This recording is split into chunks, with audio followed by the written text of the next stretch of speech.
Mayroon ba sa ating mabilis na buhay na hindi natin sinasadyang madaanan ang isang nanlulumong tingin, isang tahimik na paghingi ng tulong at dahil sa ating sariling takot, pinili nating manahimik? Ngayon, ikukwento ko sa inyo ang isang nakakapanindig balahibong kwento, isang madilim na lihim na nakabaon mismo sa puso ng maliit na barangay kung saan ako nakatira. Isang pamilya ang lumipat na tila normal. Ngunit isang mapanganib na hapon, ang kanilang anak na babae ay patagong lumapit sa akin. Nanginginig ang kamay na nag-abot sa akin ng isang lukot na piraso ng papel na may nakakabagbag damdaming linya, iligtas niyo po ako Ilang minuto lang pagkatapos nito, ang aking nasaksihan ay halos ikahinto ng aking puso at ako ay ginaw na ginaw. Bakit kailangang humingi ng tulong ang isang bata sa isang estranghero sa ganoong desperadong paraan? At ano ang nangyari pagkatapos na naglubog sa buong komunidad sa matinding gulat?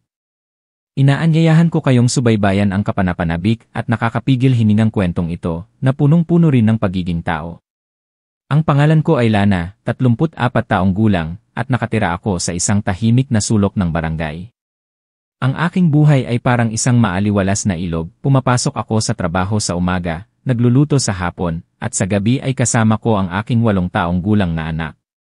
Ngunit ang kapayapaan na iyon ay biglang nagkawasak na parang salamin ng may bagong pamilya na lumipat sa bahay sa tapat. Ito ay isang pamilya ng 3, isang lalaki na lampas 50, payat at matangkad, na laging nakasimangot at mukhang madilim.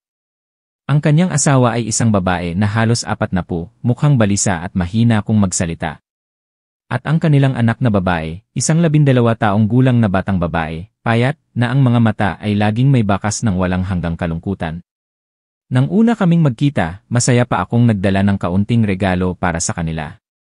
Ngunit ang sagot lang ni Ramon ay isang napakalamig na pagtango. Samantala, si Mila ay ngumiti ng pilit, at si Clara ay nakatago sa likod ng kanyang ina, ang kanyang mga itim na mata ay nakatitig sa akin, na tila gustong may sabihin ngunit hindi makapagsalita. Ang mga matang iyon ay nagpadaloy ng kilabot sa aking gulugod. Isang pakiramdam ng awa at takot ang bumalot sa akin. Pinakalma ko ang aking sarili, iniisip na bago pa lang sila lumipat at hindi pa sanay sa mga kapitbahay kaya't may distansya. Ngunit pagkatapos ng ilang gabi, nagsimulang marinig ang mga kakaibang tunog mula sa bahay sa tapat. Sa kalaliman ng gabi, nang ang buong barangay ay nakatulog na, naririnig ko pa rin ang sigaw ng isang lalaki na may halong mahinang pag-iyak. Minsan, narinig ko rin ng malinaw ang tunog ng nababasag na gamit, ang pagbagsak ng silya sa sahig. Bahagya akong nag-alala, ngunit sinabi ko sa sarili, marahil nag-aaway lang sila, at hindi ako dapat makialam sa problema ng ibang pamilya. Sa pag-iisip na yon, isinara ko ng mahigpit ang pinto, niyakap ang aking anak, at sinubukang matulog kahit na ang aking puso ay puno ng pagdududa. Isang hapon, pagdating ko galing sa trabaho at pagkatapos kong iparada ang aking sasakyan, nakita ko si Clara na nakatayo sa tapat ng aming gate, mahigpit na nakahawak sa kanyang kamiseta, at nakatitig sa akin ng walang kurap. Ngumiti ako sa kanya, at akmang yayayain siyang makipaglaro sa aking anak, ngunit bago pa ako makapagsalita, bigla siyang tumakbo papasok ng bahay. Ang imaheng iyon ay nagpabalisa sa akin. Napakalaki ng epekto nito sa akin na kahit sa hapunan, nakaupo lang ako at hindi nagugutom. Sabi ng asawa ko, sobra kang mag-alala sa problema ng iba, bawat pamilya ay may problema. Ang pakikialam mo ay maaaring magdulot lang ng gulo. Sa narinig ko, nanahimik ako, ngunit ang aking puso ay puno pa rin ng hindi pagkapanatag.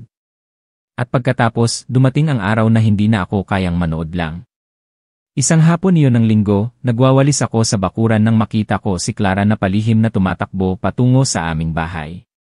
Lumingon-lingon ang batang babae, natatakot na parang isang ibong inahin at biglang mabilis na inabot sa aking kamay ang isang maliit, nakatiklop na piraso ng papel. Nanginginig ang kanyang mga labi na bumulong, "Ate, iligtas niyo po ako." Pagkatapos magsalita, mabilis siyang tumakbo pabalik sa loob ng bahay. Natahimik ako, bumibilis ang tibok ng aking puso, at nanginginig ang aking mga kamay habang binubuksan ko ang papel. Lumitaw ang sulat kamay na nakasulat, na parang isang sundang na humiwa sa aking puso, "Iligtas niyo po ako, sinasaktan ni Papa si Mama, takot na takot po ako." Sa pagbasa pa lang, nanlamig na ang buong katawan ko. Tumingin ako sa bahay sa tapat, sarado ang pinto, walang tunog. Ngunit ang paghingi ng tulong na iyon ay parang isang kampana ng babala na nagtutulak sa akin na kumilos. Alam kong hindi na ako pwedeng manatiling nakaupo. Hawak ko ang nanginginig na piraso ng papel, ang aking mga mata ay nakadikit sa bawat sulat kamay ni Clara. Ilang salita lang, ngunit mayroon itong napakalaking bigat, na parang isang kidlat na tumama sa aking konsensya. Iligtas niyo po ako, sinasaktan ni Papa si Mama, takot na takot po ako. Paulit-ulit ko itong binasa, at sa bawat pagbasa, lalong humigpit ang aking puso. Sa aking isip ay umaalingaw ang imahe ng isang payat na bata, na laging seryoso ang mga mata, nakatago sa likod ng kanyang ina na parang naghahanap ng kanlungan. Nagduda ako, at hindi ako panatag nang marinig ko ang sigaw at tunog ng pagbasag ng mga gamit mula sa bahay sa tapat. Ngunit ngayon, hindi na ito isang kutob, kundi isang brutal na katotohanan. Si Clara ay humihingi ng tulong, isang kagyat na paghingi ng tulong, na tila kung hindi ako kikilos agad, isang trahedya ang mangyayari. Naupo ako sa silyang bato sa harap ng aming bakuran, mahigpit na nakahawak sa papel, at gulong-gulo ang aking isipan. Ano ang dapat kong gawin? Tumakbo sa kanilang bahay at kumatok para alamin ang katotohanan o tawagin ang aking asawa para magtanong. Ngunit ang asawa ko ay praktikal, at sasabihin niya lang sa akin na huwag akong makialam sa problema ng ibang tao. At kahit na lumapit ako, aaminin ba ni Ramon o magagalit siya na lalong magpapahirap sa mag-ina? Kinagat ko ang aking labi, tumutulo ang pawis sa aking noo kahit na hapon na. Sa huli, nanalo ang aking pag-isip laban sa takot. Naisip ko ang kaligtasan ng mag-ina, naisip ko ang mga mata ni Clara na humihingi ng tulong, at hindi ko pinayagan ang aking sarili na mag-alinlangan pa. Mabilis akong tumakbo sa loob ng bahay, bumibilis ang tibok ng aking puso, at nagdial ako ng numero para tawagan ang mga pulis ng barangay. Ang boses ni Kuya Ray ay lumabas sa telepono. Nanginginig ang boses ko na sinabi ko, "Kuya, parang may nangyayari sa bahay sa tapat." Binigyan ako ng batang babae ng isang piraso ng papel na humihingi ng tulong, na sinasaktan daw ng tatay niya ang nanay niya.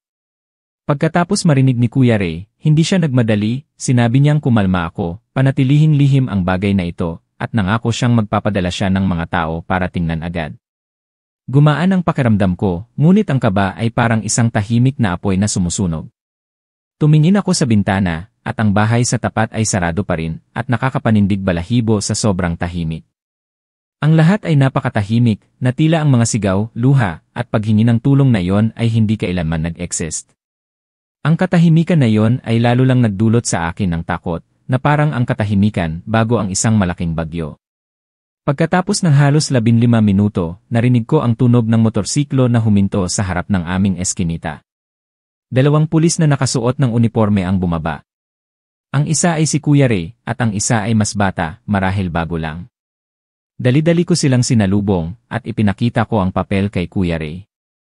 Sumimangot siya, at ang kanyang mga mata ay nagpakita ng isang seryosong tingin, pagkatapos ay tumango siya at senyasan ang kanyang kasamahan na pumunta at kumatok sa bahay ni Ramon. Ang tunog ng pagkatok ay umalingaw sa maliit na eskinita, na tumagal ng ilang segundo. Bumukas ang pinto, lumabas si Ramon, nakasimangot, at bumaba ang boses na sinabi, "Ano ang problema?" Pinanatili ni Kuya Ray ang isang mahinahon na boses, "Nakakuha kami ng ulat tungkol sa karahasan sa pamilya dito, inaasahan namin ang inyong kooperasyon para ma-check namin ito." Nagbago ang mukha ni Ramon ngunit saglit lang, at mabilis siyang bumalik sa kanyang normal na ekspresyon. "Sino ang nag-ulat ng ganitong kabaliwan?" "Ang pamilya ko ay tahimik, ang aking asawa at anak ay nasa bahay, walang sinasaktan." Pagkatapos magsalita, mabilis siyang lumingon papasok, na bumubulong ng hindi komportable. Nakatago ako sa likod ng aming bakal na gate, ang aking puso ay halos lumabas sa aking dibdib. Natatakot akong isasara niya ang pinto, natatakot akong walang makikita ang pulis at magpapalipas lang, at patuloy na maghihirap ang mag-ina. Ngunit si Kuya Ray ay mabilis na pumasok, at pinigilan si Ramon na isara ang pinto. "Ipagpaumanhin niyo, kailangan lang namin na i-verify." Ang boses ay matatag ngunit malumanay. Sa huli, pilit na tumabi si Ramon. Nang bumukas ang pinto, bahagya kong nakita si Mila na nakaupo sa sahig, nanginginig ang mga kamay habang yakap ang isang tuwalya, at ang kanyang mukha ay mayroong malinaw na bakas ng pasa sa kanyang pisngi. Si Clara ay nakatayo sa likod. Ang kanyang mga mata ay may luha habang nakatingin sa labas, at nang magtama ang aming mga mata, mabilis siyang tumalikod. Ang eksenang iyon ay nagpatigil sa akin, at ang aking tiyan ay kumulo. Wala na akong pagdududa. Ang batang pulis ay lumapit para kausapin si Mila, ngunit nakayuko lang siya, at mahinang bumulong, walang anuman, nadapa lang po ako. Ang mga salitang iyon ay nakasakit sa aking pandinig. Alam kong natatakot siya, at hindi siya nangangahas na sabihin ang katotohanan habang ang kanyang asawa ay nakatayo doon at nakatingin. Si Clara ay nanginginig habang mahigpit na nakahawak sa kamiseta ng kanyang ina, na tila gusto niyang sumigaw ngunit ang kanyang lalamunan ay nakakandado dahil sa takot. Tumingin sa akin si Kuya Ray na tila gusto niya ng kumpirmasyon. Sa pagkalito, tumango ako at inabot ang papel.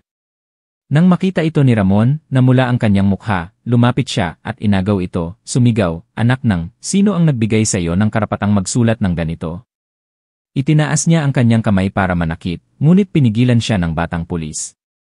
Sumigaw ako, "Huwag mo siyang saktan." Sa oras na yon, ang buong eskinita ay nag-ingay, at ang mga kapitbahay ay nagbukas ng kanilang mga pinto para tingnan kung ano ang nangyayari. Si Ramon ay nabigla ngunit sinubukan pa ring maging matatag, "Ang problema sa pamilya ko, hindi na kailangan pang makialam ang ibang tao. Ang asawa ko ay nadapa lang, walang sinasaktan." Ngunit malinaw na ang mga mata ni Mila na puno ng takot, ang pagkabalisa ni Clara, at ang pasa sa mukha ng kanyang ina ay nagsabi ng lahat. Wala sa amin ang naniwala sa kanyang pagtanggi. Naging seryoso ang boses ni Kuya Ray, "Ramon, aanyayahan ka namin sa istasyon ng barangay para magtanong, pansamantala, inaasahan namin ang inyong kooperasyon. Hindi na ito isang pribadong problema ng inyong pamilya, kundi isang isyu na sa batas."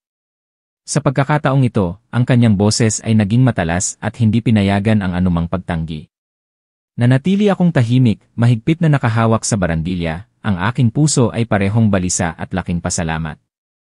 Ngunit sa mismong sandaling iyon, naramdaman ko rin na nanginginig ang aking puso dahil sa pag-aalala. Tinawag ko ang pulis at nalaman ng buong eskinita ang problema, na nangangahulugang mula ngayon ay magiging tinik ako sa mata ni Ramon. Hahayaan ba niya ang pamilya ko at ang aking anak na lalaki?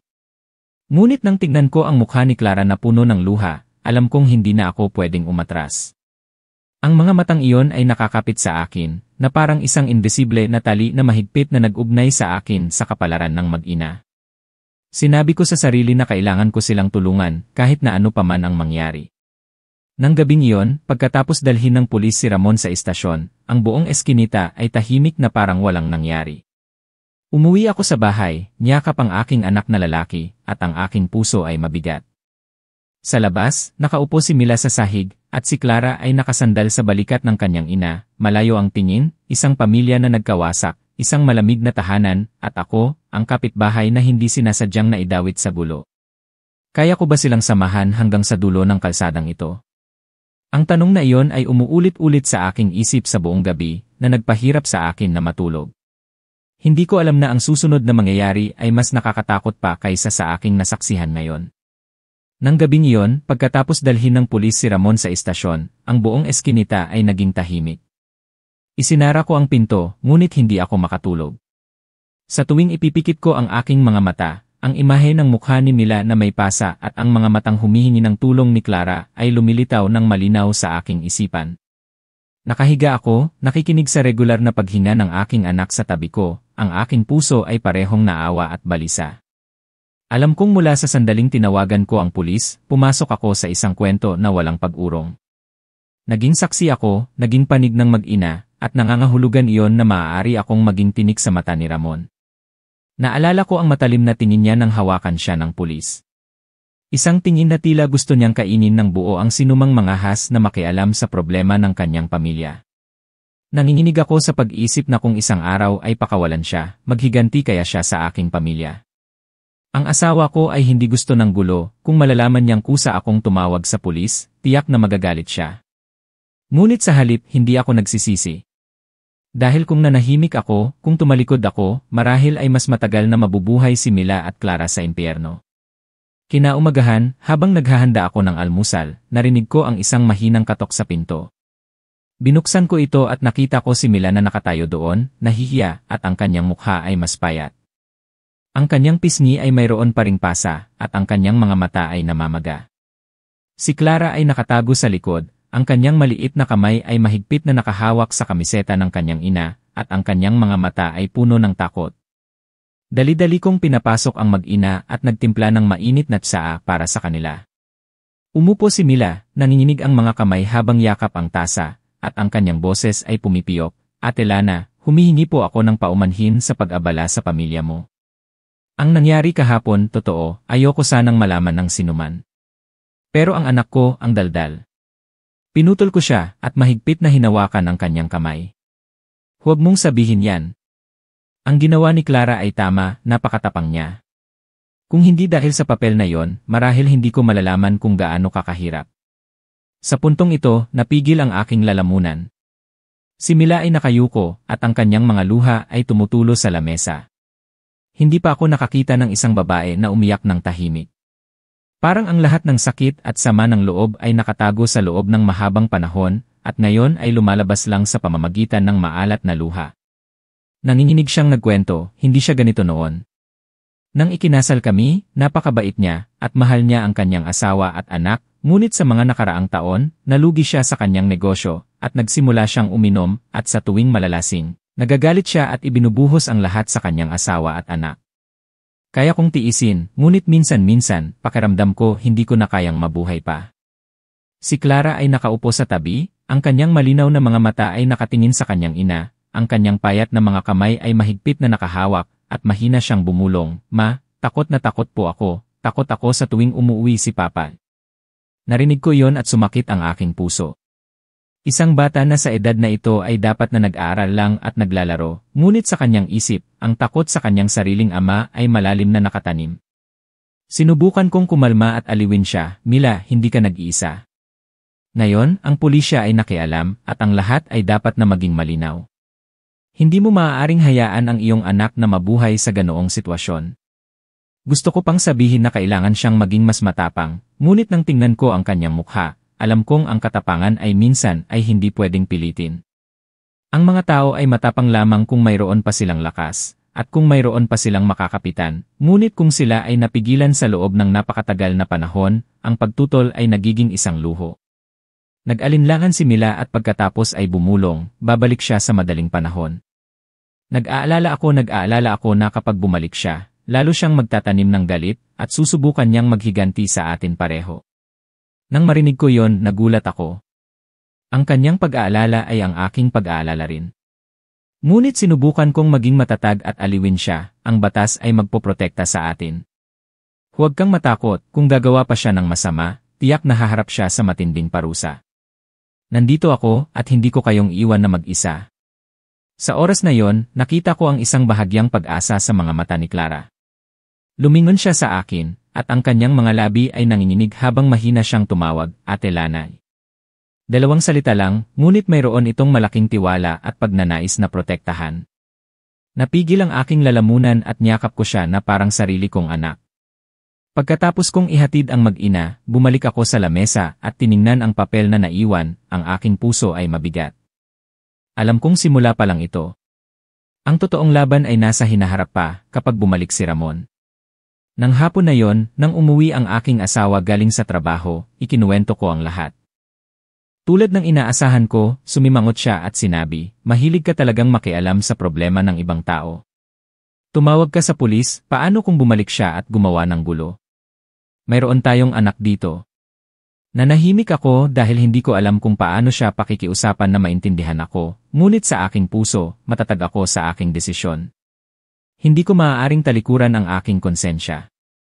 Sa sandaling iyon, narinig ko ang tunog ng motorsiklo na huminto sa harap ng gate, at ang boses ni Kuya Ray ay lumabas, "Lana, may gusto akong pag-usapan sayo." Binuksan ko ang pinto, at seryoso ang kanyang mukha. Si Ramon ay pansamantalang nakakulong para sa pagtatanong, ngunit mayroong batas na nagsasabi na kung walang sapat na ebidensya, siya ay palalayain.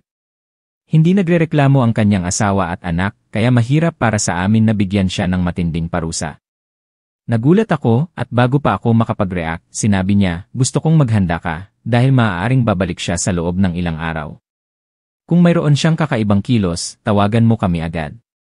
Pagkatapos kong marinig iyon, nanginginig ang aking mga kamay at paa, ang pananaw na bumalik si Ramon, ang kanyang mga mata ay galit na galit, at handang ibuhos ang kanyang galit sa lahat ay nagdulot ng kilabot sa akin. Ngunit pagkatapos ay tumingin ako sa bahay sa tapat, kung saan ang madilim na ilaw ay lumalabas, kung saan ang isang babae at isang bata ay nakatira sa takot. Alam kong kahit natakot ako, kailangan kong manatili sa kanilang tabi. Nang gabing iyon, niyakap ko ang aking anak at ang aking puso ay balisa. Sa labas, ang tunog ng hangin ay pumapasok sa mga siwang ng pinto, na may halong alulong ng aso mula sa malayo, na nagpapataas ng tensyon. Pinikit ko ang aking mga mata, ngunit ang isang tanong lang ang nasa aking isip. Sa araw na bumalik si Ramon, ano ang mangyayari? At mayroon ba akong sapat na lakas para labanan siya? Hindi ko alam na ang naghihintay sa akin ay mas matindi pa kaysa sa aking naisip sa mahabang gabing iyon na hindi ako makatulog. Naaalala ko pa ang umaga na iyon. Pagkatapos kong maglinis ng mga plato, narinig ko ang ugong ng motorsiklo sa labas. Ang tunog ng biglaang pagpreno ay nagpagulat sa buong tahimik na barangay. Sumilip ako sa bintana, at biglang bumilis ang tibok ng aking puso, ang aking kamay ay hindi sinasadyang humigpit sa aking kamiseta. Si Ramon ay nakabalik na. Ang imahe niya ay lumitaw sa makitid na eskinita, ang kanyang mukha ay seryoso, ang kanyang mga mata ay namumula dahil sa kakulangan ng tulog o alak, hindi ako sigurado. Itinayo niya ang motorsiklo ng malakas at pumasok sa loob ng bahay nang hindi binabati ang sinuman.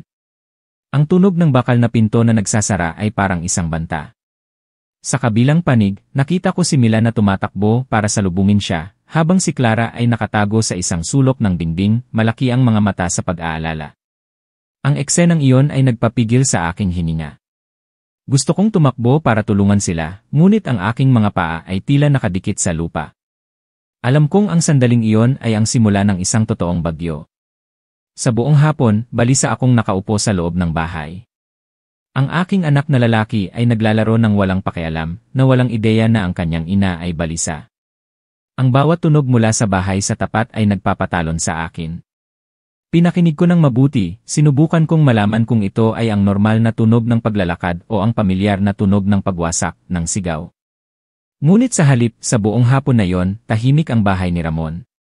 Ang kakaibang katahimikan na yon ay lalo lang nagdulot sa akin ng balisa. Nang gabi na, habang naglilinis ako ng mga plato, narinig ko ang katok sa pinto. Binuksan ko ito, at nagulat ako nang makita ko si Clara na nakatayo doon. Humihingal siya, ang kanyang mga mata ay namamaga, at mahina siyang bumulong. Ate Lana, sinabi po ni Papa na kung maglakas loob pa akong magsulat ng papel na humihingi ng tulong o makipag-usap sa iyo, itataboy niya po kami sa kalsada. Sa puntong ito, umiyak siya at mahigpit na niyakap ang aking kamay. Napatigil ako at sumakit ang aking puso. Isang 12 taong gulang na bata na kailangang mabuhay sa ilalim ng banta at pinipilit na manahimik ng kanyang ama. Yumuko ako at niyakap siya, sinubukan ko siyang aliwin, Clara, huwag kang mag-alala, nandito ako, walang sinuman ang sasaktan sa inyo ng mama mo. Ngunit kailangan mong maging maingat, huwag mong galitin ang papa mo. Ibinigay ko siya sa loob at palihim na sumilip sa loob ng kanilang bahay. Si Ramon ay nakaupo sa silya at ang kanyang sigarilyo ay maliwanag. Ang kanyang matalim na mga mata ay nakatingin sa pinto na tila alam niyang may nagmamasid sa kanya. Mabilis akong tumalikod at iginaya si Clara sa loob, ang aking puso ay mabigat na parang bato. Nang gabing iyon, halos hindi ako natulog. Bumalik ang pag-aaway, mas madalas at mas matindi. Ang sigaw ni Ramon, ang pag-iyak at pagmamakaawa ni Mila, at ang tunog ng nababasag na gamit. Niyakap ko ang aking anak na lalaki, at sinubukan kong takpan ang kanyang mga tainga, natatakot akong marinig niya ang lahat ng malupit na tunog na iyon. Ang aking mga luha ay tumulo sa dilim, pakiramdam ko ay wala akong magawa at galit ako. Tumawag na ako ng pulis minsan, ngunit maaari ko ba silang tawagan sa lahat ng pagkakataon? Kailangan bang masaksihan ng buong komunidad ang eksenang ito sa tuwing magagalit siya? Kinaumagahan, nang lumabas ako sa bakuran, nakita ko si Mila na pabalik galing sa palengke. Ang kanyang braso ay mayroon pa ring pasa, ngunit sinubukan niyang itago ito sa pamamagitan ng kanyang long-sleeved shirt. Mahina akong tumawag, Ate Mila. Nabigla siya, lumingon at lumapit. Bumulong ako, kailangan mong maging matapang, kung hindi ka magreklamo, mananatili ka sa ganoong sitwasyon. Umiti siya ng malungkot, at ang kanyang boses ay nanginginig. Alam ko, ngunit Lana, saan ako pupunta? Ang bahay na ito ay kanya, wala akong pera, at ang aking anak ay maliit pa. Kung aalis ako, saan ako titira? Nang marinig ko siyang magsalita, natahimik ako. Naiintindihan ko ang pakiramdam ng isang babae na walang makakapitan, na walang pera, na kailangang umasa sa isang lalaki na siyang mismong impyerno sa kanyang buhay. Nang hapon na yon, habang nagluluto ako, narinig ko ang isang malakas na tunog mula sa bahay ni Ramon. Mabilis akong lumabas para tingnan, at nakita ko ang pinto na nakabukas. Si Mila ay nahulog sa veranda, ang kanyang mukha ay balisa, at ang dugo ay tumutulo sa kanyang labi. Si Ramon ay nakatayo sa hagdanan, hawak ang isang bote ng alak, sumisigaw, "Wala ka nangang silbi, nangahas ka pang sumagot sa akin." Sumigaw ako ng instinct, "Ramon, tama na. Sobra ka na." Ang buong eskinita ay nag-ingay at ang mga kapitbahay ay tumakbo palabas. Lumingon siya sa akin, ang kanyang mga mata ay galit na galit at sinabi niya ang bawat salita, "Manahimik ka. Sino ka para makialam sa problema ng pamilya ko? Huwag mo akong pilitin na gumawa ng masama sa'yo." Nanginginig ako ngunit sinubukan ko pa ring tumayo ng tuwid sa harap ni Mila. Sa sandaling iyon, si Kuya Ray, ang pulis ng barangay, ay naglalakad sa tabi. At nang marinig niya ang ingay, lumapit siya. Nang makita siya ni Ramon, nabigla siya, at mabilis siyang bumalik sa loob ng bahay at isinara ang pinto. Tinulungan ng lahat si Mila na tumayo. Umiling siya, at ang mga luha ay tumutulo, "Ako, okay lang ako." Ngunit nang makita ang sugat sa kanyang mukha, alam ng lahat kung ano ang nangyari sa kanya. Nagbuntong hininga ako at sumakit ang aking puso. Ang buong komunidad ay nagtinginan, ngunit walang nangahas na magsalita. Lahat ay takot. Dahil alam ng lahat na si Ramon ay agresibo at walang takot. Nang gabing iyon, umupo ako sa aking silid at ang aking puso ay mabigat. Alam ko na ang pakikialam ko ay nagdulot ng galit kay Ramon. Maaari siyang gumanti anumang oras. Ngunit pagkatapos ay naaalala ko ang mga mata ni Clara, naaalala ko ang dugo sa labi ni Mila. Hindi ko pinapayagan ang aking sarili na manahimik. Naisip ko na kailangan kong humanap ng paraan para matulungan silang makatakas sa sitwasyong ito sa isang mas tiyak na paraan kaysa sa pagtawag lang sa pulis sa tuwing may problema. Nang gabi na at tulog na ang lahat, binuksan ko ang isang maliit na notebook at isinulat ang lahat ng aking nakita, narinig araw-araw, bawat detalye. Alam ko na para protektahan ang mag-ina, kailangan ko ng malinaw na ebidensya. Kailangan kong maghanda para sa isang araw na kung lalabas ang lahat, walang sinuman ang makakapagtanggi nito. Habang nagsusulat ako sa ilalim ng madilaw na ilaw, nagkaroon ako ng kilabot nang marinig ko ang tunog ng paglalakad sa labas. Sumilip ako sa bintana, at nakita ko si Ramon na nakatayo sa tabi ng aming gate, ang kanyang mga mata ay nagliliyab habang nakatitig sa loob. Nanlamig ako at mabilis kong isinara ang kurtina at mahigpit na niyakap ang notebook. Sa dilim, mabilis ang tibok ng aking puso at isang takot ang bumalot sa akin. Alam ko na mula sa sandaling ito, opisyal na akong naging tinik sa mata niya, at ang totoong bagyo ay nagsisimula pa lang.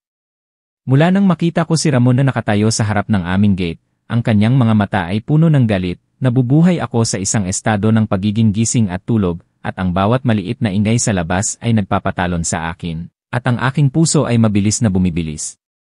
Alam ko na wala pa siyang ginagawa. Ngunit ang katahimikan na yon ay mas nakakatakot kaysa sa mga sigaw, dahil ito ay parang isang bulkan na tahimik na kumukulo, naghihintay na sumabog.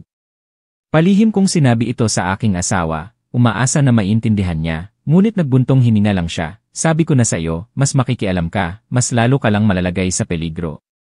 Mas mabuti pang lumayo ka sa kanila at huwag ka nang makialam." Kinagat ko ang aking labi at hindi nagsalita. Paano ako magbubulag-bulagan kapag bawat gabi ay naririnig ko ang tahimik na pag-iyak ni Mila, naririnig ko ang hikbi ni Clara sa dilim. Nang umaga na yon, habang nagwawalis ako sa bakuran, nakita ko ang isang malaking bag ng basura na nakatapon sa harap ng aming gate. Ang basura ay mabaho, at may mga basag na bote ng beer at matutulis na piraso ng salamin sa loob. Napatigil ako at lumingon, ang buong eskinita na ito ay laging malinis, at hindi pa nangyari ang ganitong walang pag-isip. Sumilip ako sa bahay sa tapat, sarado ang bakal na pinto, ngunit alam kong ito ay isang lihim na mensahe mula kay Ramon. Yumuko ako para maglinis, at ang aking mga kamay ay nanginginig dahil sa galit at kawalan ng magawa. Nang hapon na yon, nang sunduin ko ang aking anak sa eskwela, nagulat ako nang makita kong may nakasulat na masamang salita sa aming gate. Inosenteng nagtanong ang aking anak na lalaki, "Ma, sino ang sumulat niyan?" Napigil ang aking lalamunan, mabilis kong sinabi sa kanya na pumasok, at pagkatapos ay nilinis ko ito. Sa sandaling iyon, narinig ko ang mahinang tawa sa likod ng pinto ni Ramon. Ang tawa ay mahina ngunit matalim, sapat na para magdulot ng kilabot sa akin. Hindi ito huminto doon, pagkatapos ng ilang araw, nakita ko na ang gulong ng aking motorsiklo ay walang hangin. Sa una, inakala ko na aksidente lang ito, ngunit pagkatapos ay nangyari ito ng 2 pang beses. Sa bawat pagkakataon, nakikita ko ang anino ni Ramon na nakaupo sa kanyang veranda at naninigarilyo, ang kanyang mga mata ay nakatitig sa akin. Malinaw na binabalaan niya ako, gusto niyang matakot ako at lumayo. Nang gabing iyon, habang pinapatulog ko ang aking anak, narinig ko ang isang mabilis na katok sa pinto. Binuksan ko ito, at nakita ko si Mila na nakatayo doon, ang kanyang mga mata ay namamaga, at ang kanyang mukha ay balisa. Mahina siyang bumulong, Lana, lalo siyang naging agresibo nitong mga nakaraang araw. Sabi niya kung maglakas loob akong magsabi sa sinuman, pupuntahan niya ang bahay mo. Nang marinig ko yon, sumakit ang aking puso. Mahigpit kong hinawakan ang kanyang kamay, at ang aking boses ay nanginginig, huwag kang mag-alala, kung may problema ka, sabihin mo lang sa akin. Kung maglakas loob siyang gumawa ng masama, tatawagan ko agad ang pulis. Si Clara ay kasama niya, ang kanyang mga malalaking mata ay nakatingin sa akin, at mahina siyang bumulong, Ate Lana, takot na takot po ako. Sa tuwing umiinom si Papa, gusto ko na lang tumakbo sa bahay mo at magtago. Niyakap ko ang bata, at ang aking mga luha ay nagbabanta na tumulo. Sa aking isip, ang isang bata ay dapat na mabuhay sa pagmamahal, ngunit sa halip, ang takot ay naging pang-araw-araw na ugali. Nagpa siya akong kumilos. Nang gabing iyon, nagkwento ako kay Kuya Ray, ang pulis ng barangay. Pagkatapos niyang marinig ang lahat, naging seryoso siya at tumango ng bahagya. Matagal ko na ring sinusubaybayan ang pamilyang ito, ngunit alam mo, para maresolba ito ng lubusan, kailangan namin ng malinaw na ebidensya. Noong nakaraan, ayaw magreklamo ni Mila, kaya nahirapan kami na kumilos. Subukan mong obserbahan at isulat ang lahat ng nangyayari. Kung mayroon tayong malinaw na ebidensya, hindi ito papalampasin ng batas. Nang marinig ko siyang magsalita, pareho akong naging puno ng pag-asa at balisa. Ebidensya, kailangan kong mag-ipon ng ebidensya. Mula sa araw na yon, laging nasa bulsa ko ang aking telepono, at sa tuwing naririnig ko ang tunog mula sa bahay sa kabilang panig, agad kong nire-record ito, at minsan pa nga ay nangahas akong tumayo sa likod ng bakal na pinto para mag-video ng palihim. Alam kong nagre-risk ako, ngunit kung hindi ko ito gagawin, sino ang magpoprotekta sa mag-ina? Isang gabi, bandang 11, habang nire-review ko ang mga recordings, narinig ko ang isang matinding sigaw. Mabilis akong pumunta sa pinto, at nakita ko si Mila na kinaladkad ni Ramon palabas sa bakuran. Sumigaw siya, naglakas loob kang itago ang pera ko. Si Clara ay sumigaw at tumakbo para yakapin ang mga paa ng kanyang ama, at nagmamakaawa, Pa, huwag niyo na po saktan si Mama. Ngunit malakas siyang tinulak ni Ramon na nagdulot sa bata na mahulog sa sahig. Nanginginig ang buong katawan ko dahil sa galit. Mabilis kong inilabas ang aking telepono, at habang nagre-record, sumigaw ako, Ramon, tumigil ka na. Paano mo nasasaktan ang isang tao sa ganitong paraan sa liwanag ng araw? Ano na lang ang batas para sa'yo? Napatigil siya, lumingon sa akin, ang kanyang mga mata ay namumula, at galit na pakiramdam ko ay susugurin niya ako at sasakalin. Ngunit nang makita niya ang aking telepono, napatigil siya, at bumaba ang boses na sinabi, maghintay ka lang, babae. Pagkatapos ay hinila niya ang kanyang kamay, pumasok sa loob ng bahay at isinara ang pinto. Mabilis akong tumakbo para tulungan sina Mila at Clara. Ang mag-ina ay mahigpit na nagyakapan, umiiyak. Mahina akong bumulong, huwag kang mag-alala, ngayon ay may ebidensya na ako, walang sinuman ang makakapagtabo sa kanya. Nang gabing iyon, hindi ako natulog, agad kong ipinadala ang video kay Kuya Ray. Tumawag siya at matatag na sinabi, Lana, tama ang ginawa mo. Bukas, maghahanda kami ng kaso, at hindi na siya makakatakas. Ibinaba ko ang telepono, nagbuntong hininga, at isang pag-asa ang bumangon sa aking puso, ngunit sa parehong oras, natakot ako. Alam ko na hindi basta-basta susuko si Ramon, at ang isang mabangis na hayop na nasa kanto ay kayang gawin ang anumang bagay. Tama nga. Kinaumagahan, nang bumalik ako pagkatapos ihatid ang aking anak sa eskwela, nakita ko ang isang mahabang hiwa ng kutsilyo sa pinto ng aming bahay, na nakahiwa ng malalim sa pintura. Nanginginig akong hinawakan ito, at nanlamig ang aking gulugod. Hindi ko na kailangan pang sabihan ng sinuman, alam kong ito ay isang babala. Gusto niya akong takutin, gusto niyang manahimik ako at matakot. Ngunit sa mismong sandaling iyon, isang apoy ang sumiklab sa aking puso. Lalo akong hindi maaaring umatras dahil sa likod ko ay may isang mahinang bata na kailangang iligtas. Nang gabing iyon, umupo ako sa tabi ng bintana at tiningnan ko ang madilim na ilaw mula sa bahay sa tapat. Ang aking puso ay puno ng pag-isip. Hindi ko alam kung ano ang mangyayari bukas at hindi ko alam kung ano pa ang gagawin ni Ramon. Ngunit sigurado ako sa isang bagay, napakalayo ko na para bumalik. Kailangan kong magpatuloy at gawin ito hanggang sa huli. Dahil kung hihinto ako, si Clara at Mila ay mananatiling nabubuhay sa dilim. At hindi ko alam na ang susunod na mangyayari ay mas matindi pa kaysa sa aking naisip. Mula nang magkaroon ako ng video na nagpapakita ng pananakit ni Ramon sa kanyang asawa at anak, naramdaman ko na parang mayroon akong kaunting tiwala. Ngunit ang buhay ay hindi ganoon kadali. Alam ko na hindi madaling sumuko si Ramon. At totoo nga, hindi nagtagal, ang kanyang mga mapanganib na ugali ay naging mas malinaw. Ang nakakatakot na katahimikan ay naging isang walang pakundangang paghamon. Isang mainit na hapon iyon. Nagbibilad ako ng mga damit sa bakuran nang bigla kong narinig ang tunog ng bakal na pinto ng bahay sa tapat. Lumabas si Ramon, payat pa rin, ang kanyang mga mata ay namumula, at may hawak siyang hindi naubos na bote ng alak. Umupo siya sa veranda at tumingin ng diretsyo sa akin. Ang kanyang mga mata ay galit na tila gusto niya akong kainin ng buo. Pagkatapos ay tumawa siya ng tuyo, ang tawa ay umalingaw-ngaw sa buong eskinita. Makikita mo, magsisisi ka sa iyong pakikialam. Nagpanggap ako na hindi ko siya narinig at sinubukan kong magmadaling mag-ayos ng mga bagay, ngunit ang aking puso ay bumibilis at ang aking mga kamay at paa ay nanginginig. Nang gabi na at bumalik ako mula sa palengke, nagulat ako nang makita ko ang isang patay na pusa na nakalagay sa harap ng aming gate. Ang dugo ay kumalat sa semento. Napatigil ako, nahulog ang aking basket at ang mga gulay ay nagkalat. Ang imaheng iyon ay nagpadaloy ng kilabot sa aking buong katawan. Hindi na ako nagduda. Ito ay isang banta mula sa kanya. Nagmadali akong maglinis at mabilis kong inilibing ang pusa at ang aking mga kamay ay nanginginig na halos nahulog ang pala. Ang isang pag-iisip lang ang nasa aking isip, sumusobra na siya. Nang gabing iyon, nang tulog na ang lahat, gising pa rin ako. Umupo ako sa lamesa at binuksan ko ang isang maliit na notebook at isinulat ang bawat pangyayari. Ngunit sa pagkakataong ito, ang aking mga kamay ay nanginginig ng husto na ang aking sulat kamay ay magulo. Habang nagsusulat ako, naisip ko kung lalabas ang lahat, kahit papaano ay mayroon akong patunay. Ngunit pipigilan kaya ng batas ang isang baliw na lalaki bago pa siya muling manakit. Tinignan ko ang aking anak na lalaki na mahimbing na natutulog, ang kanyang inosenteng mukha ay nagpasakit sa aking puso. Natatakot ako na isang araw, ang galit na yon ay tututok sa aking pamilya.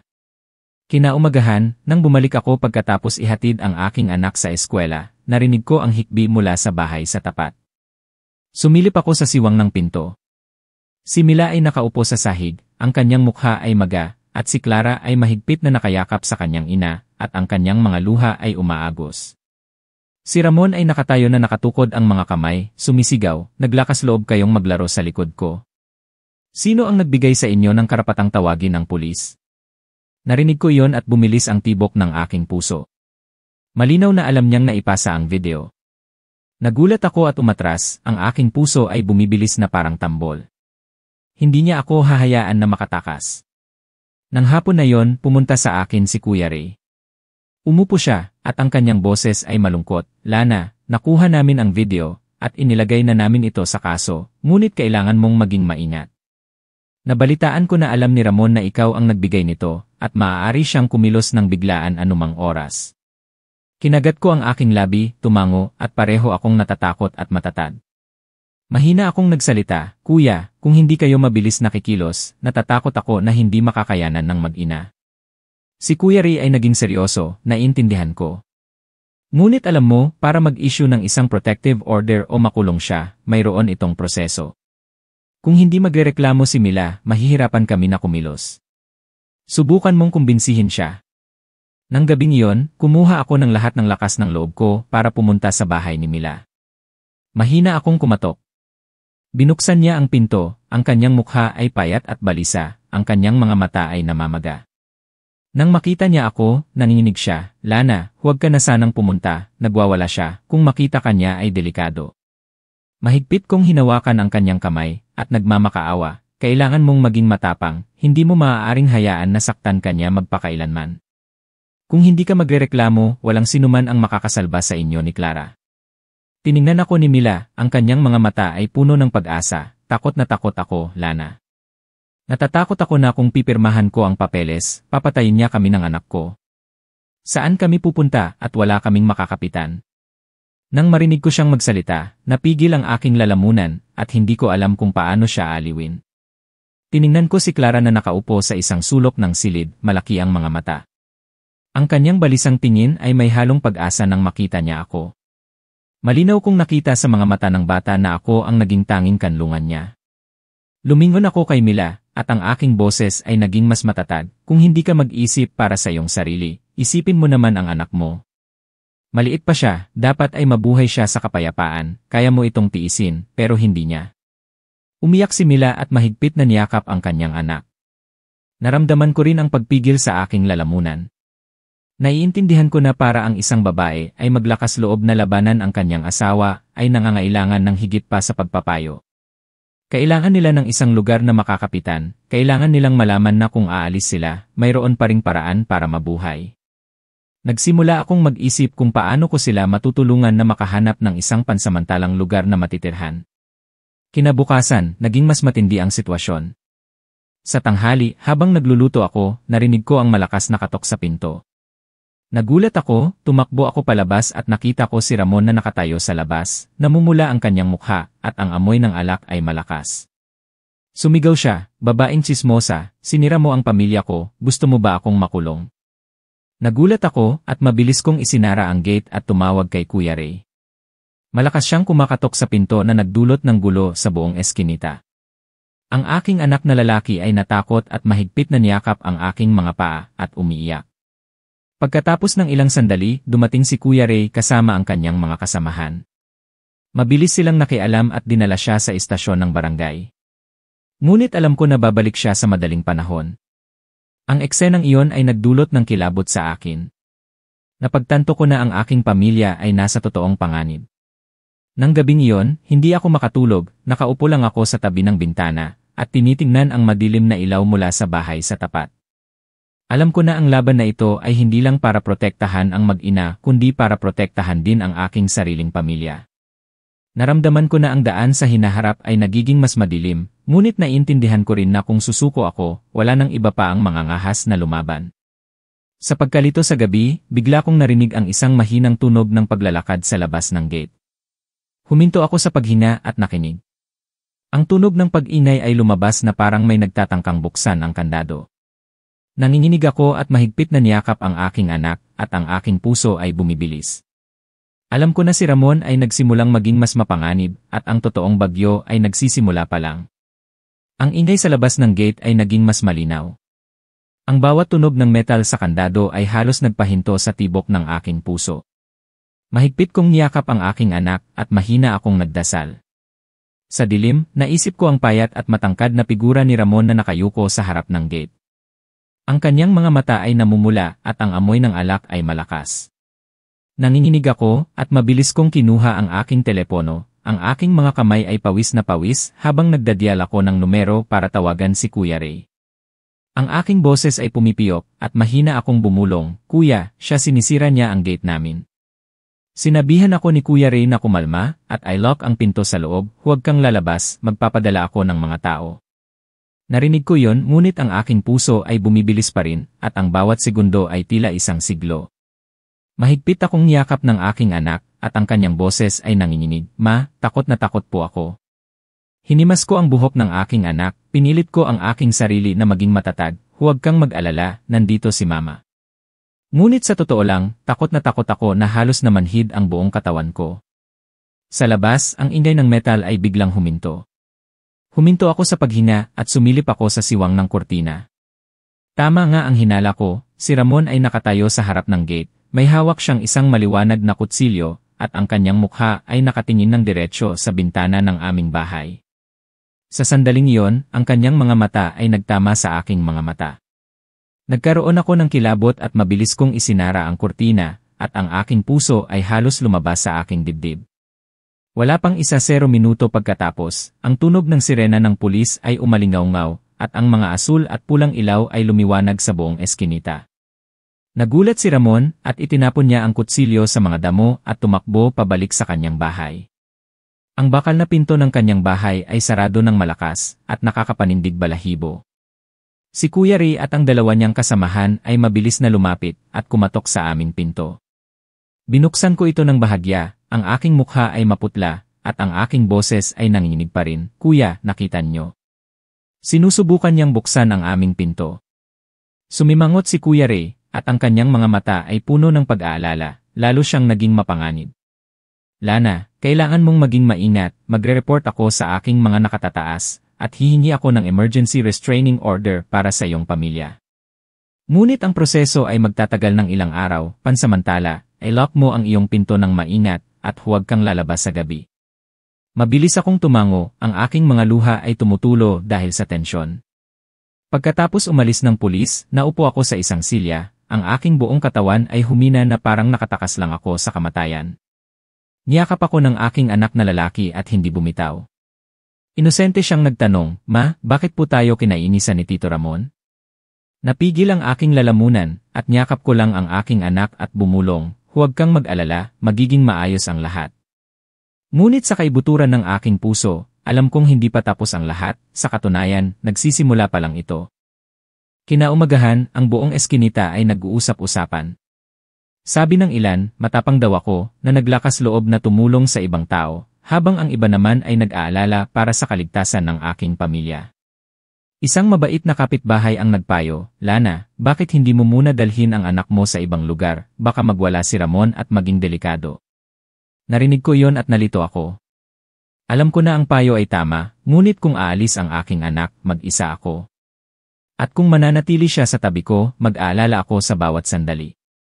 Nang hapon na yon, pumunta sa akin si Mila, ang kanyang mukha ay mas payat, ang kanyang mga mata ay maga dahil sa kakulangan ng tulog. Nanginginig niyang hinawakan ang aking kamay, ang kanyang boses ay pumipiyok, "Lana, humihingi po ako ng paumanhin dahil sa asawa ko ay nasasabing damay ang pamilya mo. Ako ay naghihirap, ngunit hindi ko alam kung ano ang gagawin." Tiningnan ko siya at ang aking puso ay puno ng awa. Mahigpit kong hinawakan ang kanyang kamay, at mahina akong nagsalita, "Mila, huwag kang mag-sorry, hindi ikaw ang may kasalanan, ngunit kailangan mong tumayo, at kailangan mong protektahan si Clara. Kung hindi mo ito gagawin, hindi siya titigil." Umiyak si Mila, at ang kanyang mga luha ay umaagos. Gusto ko, pero takot ako. Takot ako na kapag lumabas siya sa kulungan, papatayin niya kami ng anak ko. Ganoon ang kanyang panata. Natahimik ako, at hindi ko alam kung ano pa ang sasabihin. Naiintindihan ko ang takot na yon. Isang takot na malalim na nakatanim sa puso ng mahinang babaeng ito na nagdulot sa kanya ng kawalan ng magawa sa kanyang sariling buhay. Nang gabing iyon, nang tulog na ang aking anak, umupo ako sa tabi ng bintana at tiningnan ang bahay sa tapat. Ang bahay ay tahimik, ang madilim na ilaw na lumalabas sa siwang ng pinto ay tila isang mabangis na hayop na huminto sa paghinga at naghihintay ng biktima. Naisip ko ang mga araw na kailangang manatili ni Mila at Clara doon, at sumakit ang aking puso. Sinabi ko sa sarili na kailangan ko silang tulungan na makatakas sa anumang paraan.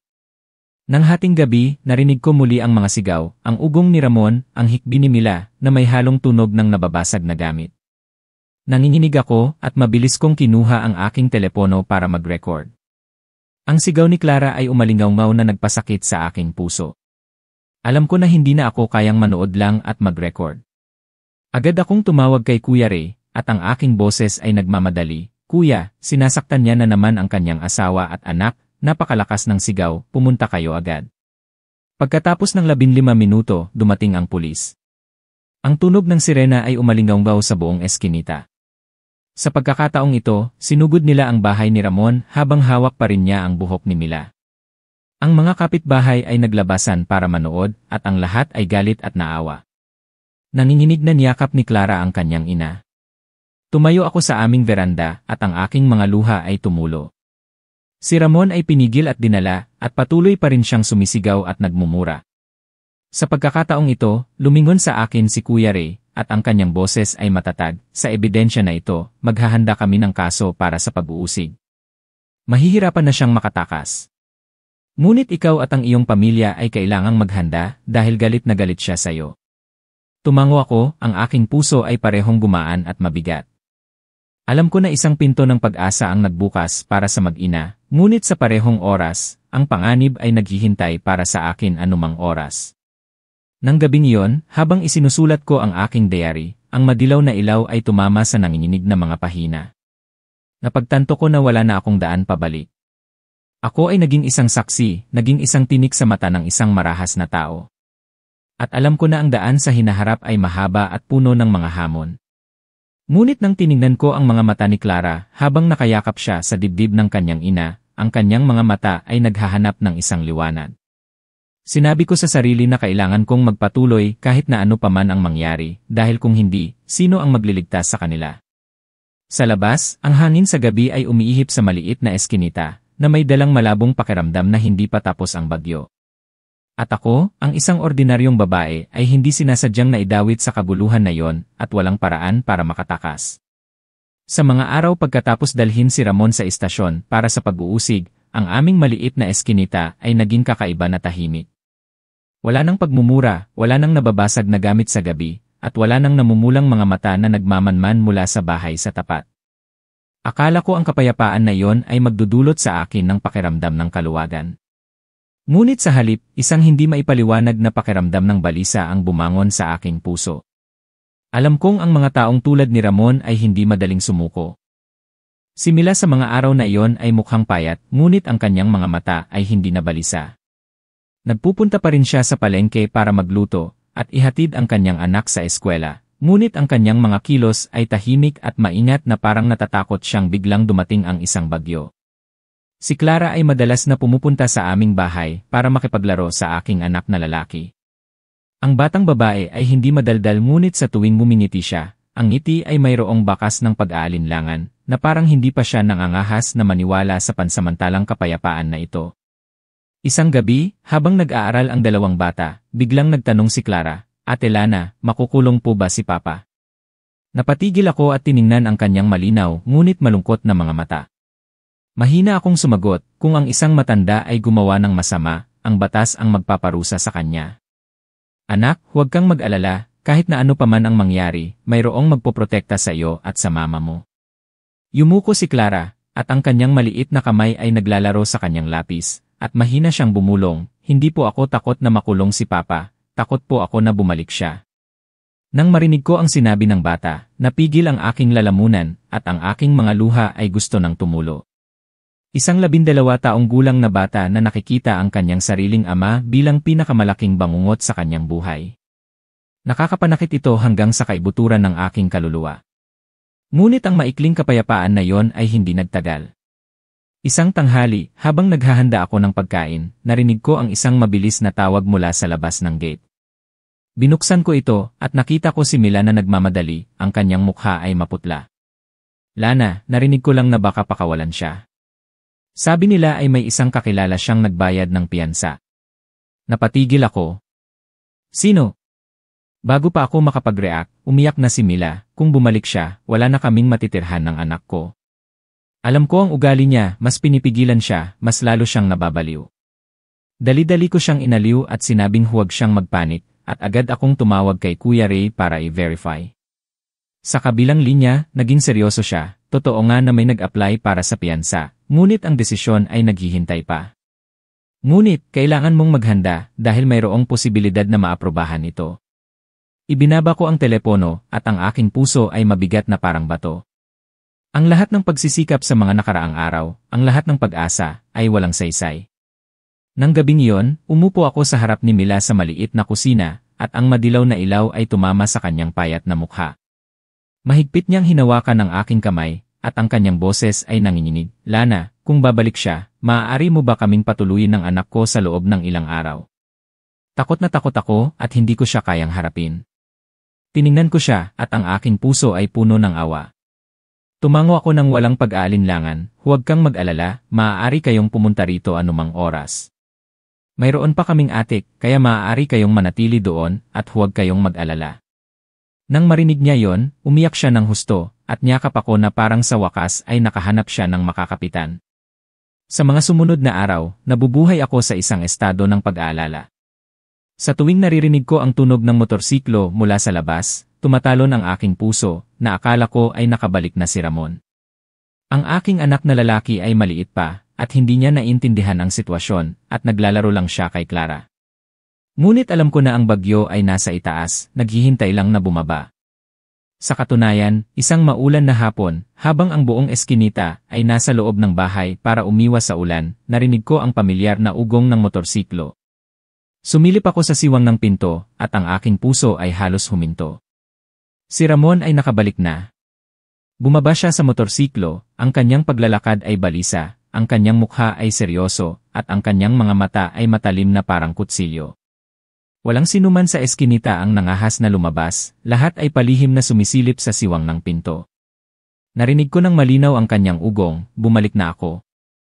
Sinumang nangahas na saktan ako ay dapat mag-ingat. Mabilis kong isinara ang kurtina at mahigpit na niyakap ang aking anak. Si Clara ay nasa aming bahay. Nanginginig siya, ang kanyang mga mata ay balisa. Ate Lana, bumalik na si Papa. Niyakap ko siya at mahina akong bumulong, huwag kang mag-alala, nandito ako. Ngunit sa totoo lang, nanginginig din ako. Alam ko na hindi ako hahayaan ng lalaking iyon na makatakas. Nang gabing iyon, ang buong eskinita ay tahimik, walang nangahas na lumabas. Ang ulan ay tumatama sa bintana, at ang mga ilaw sa kalsada ay naglalabas ng mga malabong anino na nagparamdam sa akin na mayroong isang tao na nagmamanman sa labas. Hindi ako makatulog.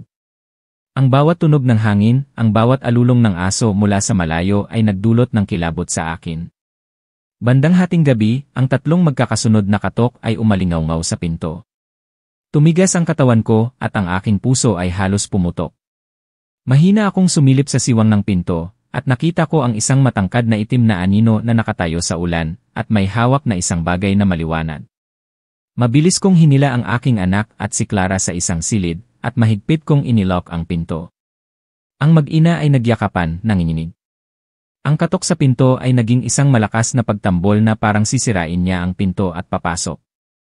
Nanginginig akong kinuha ang aking telepono at nag-dial ng numero ni Kuya Ray, ngunit mahina ang signal. Ang aking boses ay pumipiyok at mahina akong bumulong, Kuya, sinisira niya ang pinto namin. Sa kabilang linya, narinig ko lang ang ingay ng static.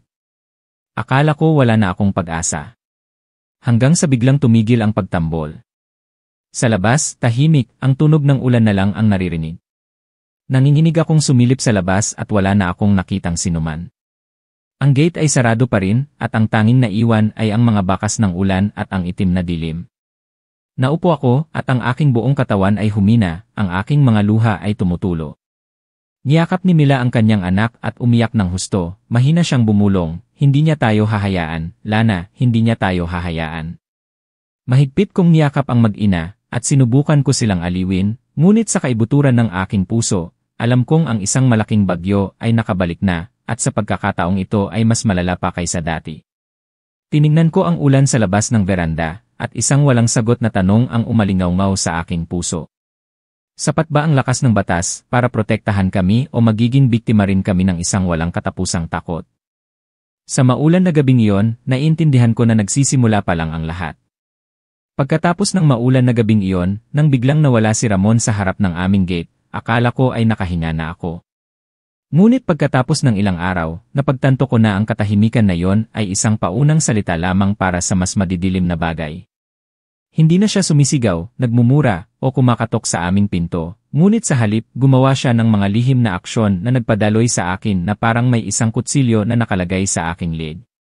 Isang umaga, nang inilalabas ko ang aking motorsiklo, nakita ko na ang gulong ay mayroong mahabang hiwa at walang hangin. Nagbuntong hininga ako at alam kong gawa ito sa kanya. Ang mga kapitbahay ay nakatayo sa malayo at nakatingin, ngunit walang nangahas na lumapit. Tahimik ko lang dinala ang motorsiklo para ipaayos, ang aking puso ay parehong galit at mapait.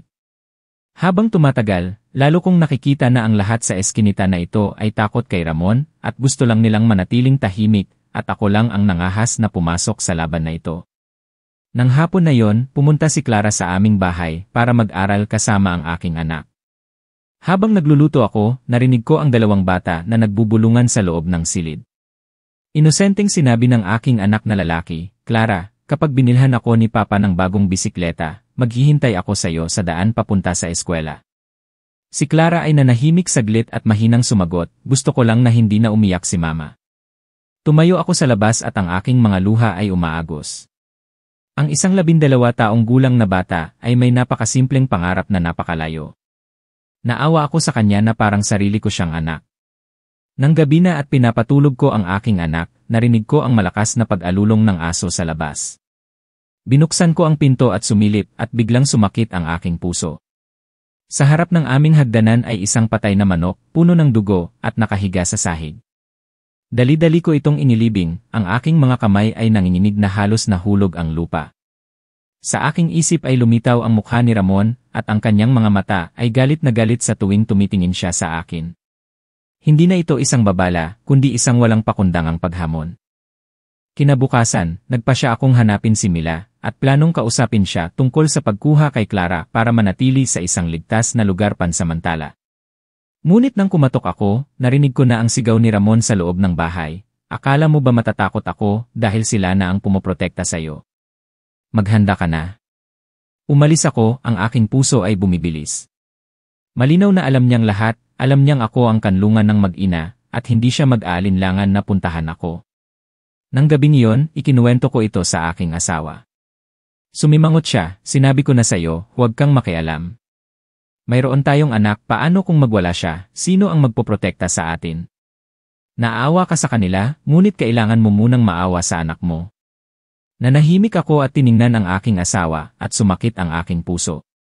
Alam kong tama siya mula sa pananaw ng isang lalaki na gustong protektahan ang kanyang pamilya, ngunit kung tatalikod ako, sino ang magliligtas kay Clara?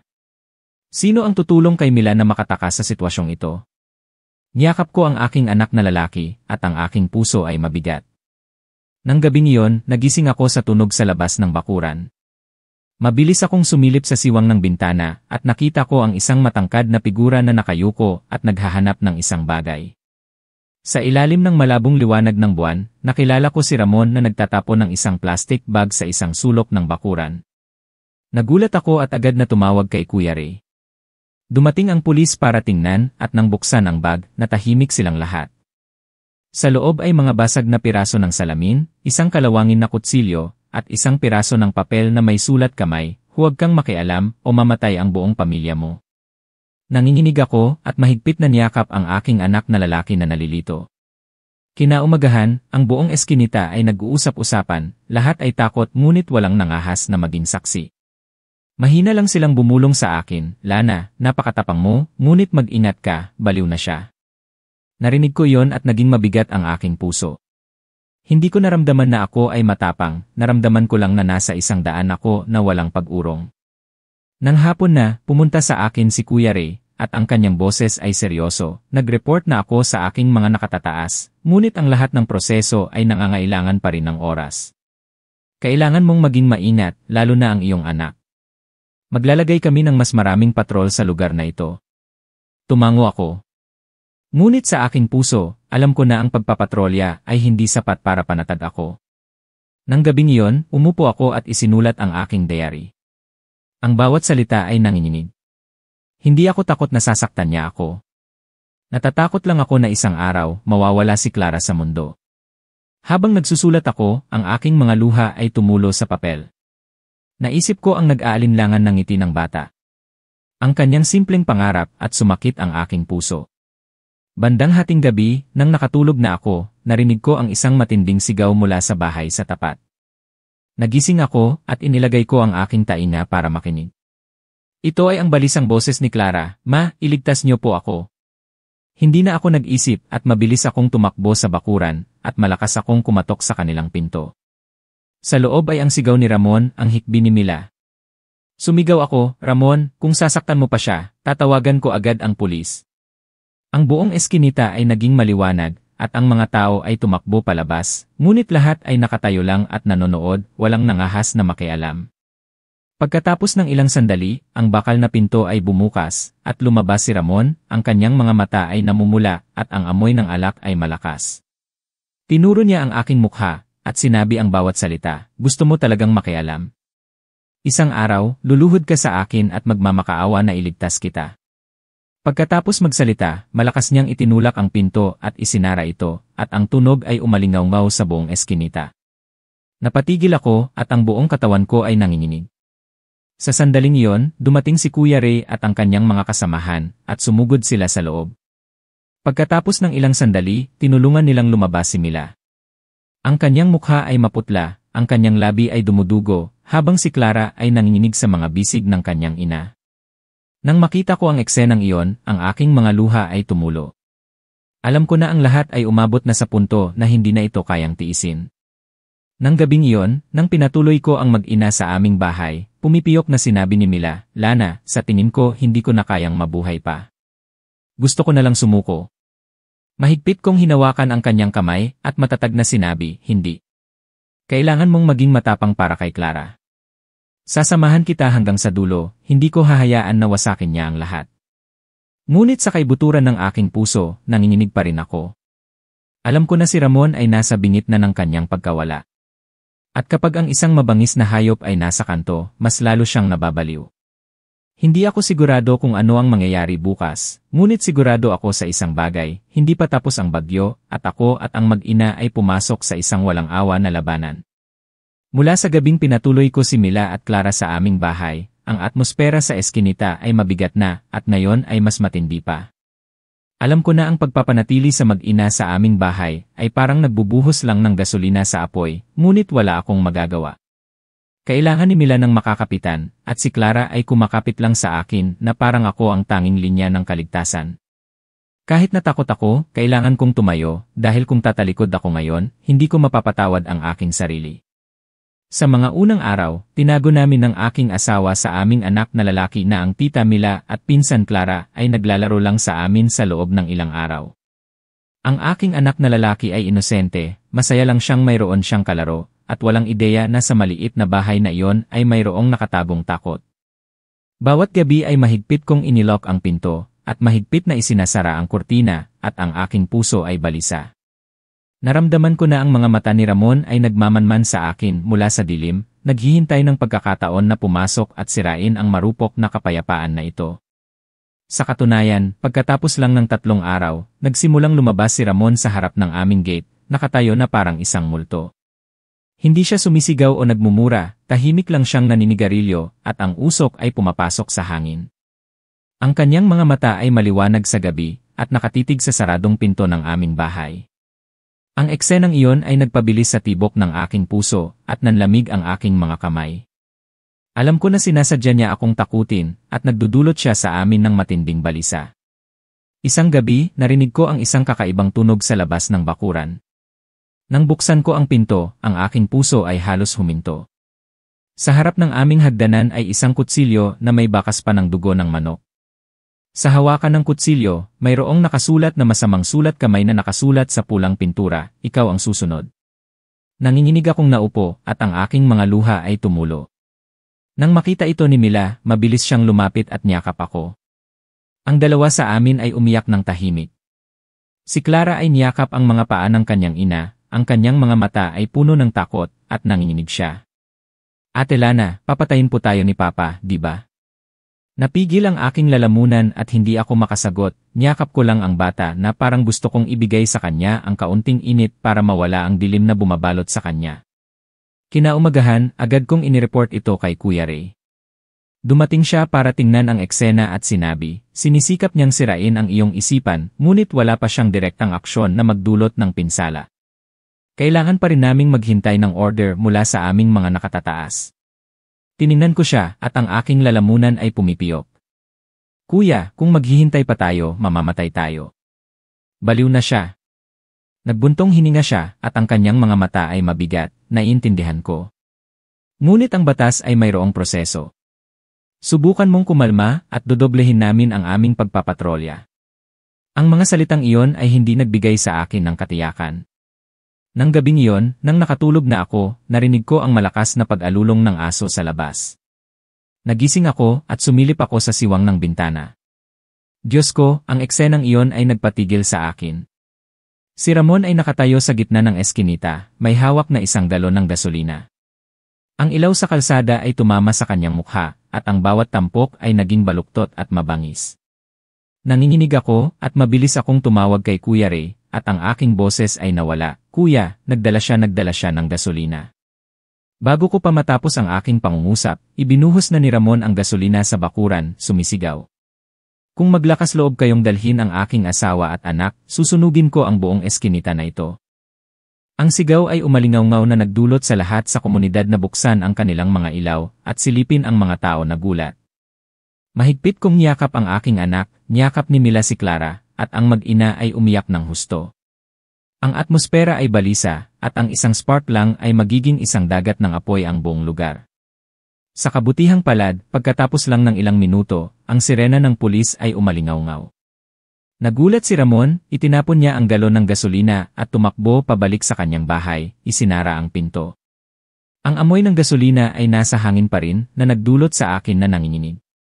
Alam ko na talagang nabaliw na siya at wala na siyang mawawala. Nang gabing iyon, pagkatapos na maresolba ng pulis ang sitwasyon, umupo ako sa lamesa, at ang aking mga kamay ay nanginginig pa rin. Isinulat ko sa notebook, kung sinunog niya ang bahay, hindi na sana kami nakaupo rito. Takot ako, ngunit naramdaman ko rin na kailangan kong maging matatag, hindi lang para sa aking sarili kundi para rin sa mag-ina, para kay Clara, at para sa aking anak. Kinaumagahan, kinausap ko si Mila, kailangan mong umalis kaagad ni Clara. Hihingi ako ng tulong kay Kuya Ray. Tiningnan ako ni Mila, ang kanyang mga mata ay may luha. Lana, hindi ko alam kung paano ka pasasalamatan, ngunit takot ako na kahit saan kami magpunta, mahahanap niya kami. Mahigpit kong hinawakan ang kanyang kamay, hindi. Sa pagkakataong ito, kailangan natin itong tapusin. Wala ka ng daan pabalik. Ngunit habang sinisikap kong makahanap ng paraan para dalhin ang mag-ina sa isang ligtas na lugar, gumawa ng masamang galaw si Ramon. Nang hapon na yon, nang bumalik ako galing sa trabaho, nagulat ako nang makita ko ang isang piraso ng papel na nakalagay sa siwang ng pinto. Nanginginig akong binuksan ito, at ang mga magulo na salita ay lumitaw. Sinabi ko na sayo, kung makikialam ka sa problema ng pamilya ko, mamamatay ka. Hindi rin magiging ligtas ang anak mo. Napatigil ako, at ang aking mga kamay ay nanginginig. Hindi na ito isang banta, kundi isang banta sa buong pamilya ko. Nang gabing iyon, hindi ako nangahas na matulog. Umupo ako habang yakap ang aking anak, at ang aking mga mata ay nakatingin sa pinto. Ang bawat maliit na tunog sa labas ng bakuran ay nagpapatalon sa akin. Hindi rin makatulog sina Mila at Clara. Ang mag-ina ay nakaupo ng magkatabi, ang kanilang mga mata ay puno ng takot. Alam namin na ang totoong bagyo ay napakalapit na, at naiintindihan ko na sa puntong ito, ang lahat ng pasensya, ang lahat ng paghihintay ay naging walang saysay. Kung walang matinding aksyon, tiyak na isang trahedya ang mangyayari. Sumilip ako sa bintana, kung saan ang bahay sa tapat ay tahimik sa dilim, at ang aking puso ay puno ng parehong galit at balisa. Sinabi ko sa sarili na bukas, kailangan kong dalhin ang mag-ina sa isang ligtas na lugar sa anumang paraan, o mayroong magiging masama. Sa labas, ang gabi ay makapal, at ang hangin ay nagdadala ng amoy ng gasolina. Mahigpit kong niyakap ang aking anak, naramdaman ko ang bawat tibok ng aking puso, at alam kong ang pinakamalakas na bahagi ng laban na ito ay malapit na. Kinaumagahan, nang nagsimula akong maghanda ng almusal, narinig ko ang bulungan mula sa dulo ng eskinita. Lumabas ako, at nakita ko ang ilang kapitbahay na nagtitipon, ang kanilang mga mukha ay puno ng pag-aalala. May bumulong. Noong nakaraang gabi, mayroong nakakita kay Ramon na palihim na pumunta sa isang lugar at bumalik ng madaling araw. Mukhang may dala siyang malaking baggi. Sumakit ang aking puso at isang masamang pakiramdam ang dumating sa akin. Sinubukan kong kumalma at inihatid ko ang aking anak na lalaki sa eskwela at nagmadali akong bumalik. Nag-aalala ako sa kanya at sa mag-ina na nasa aming bahay. Si Mila ay nakaupo sa isang sulok ng kusina, ang kanyang mukha ay maputla, at ang kanyang mga mata ay namamaga dahil sa buong gabing pagiging gising. Si Clara ay nakasandal sa kanyang ina, at ang kanyang mga mata ay puno pa rin ng takot.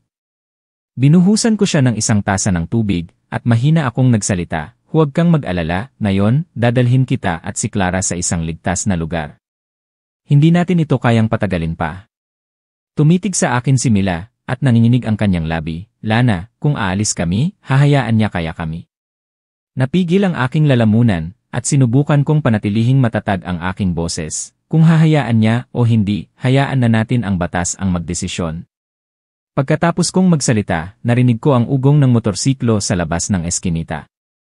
Isang masamang pakiramdam ang dumating sa akin, at tumakbo ako sa bintana para tingnan. Tama ang hinala ko, si Ramon ay nakabalik na, at ang kanyang hitsura ay iba sa karaniwan.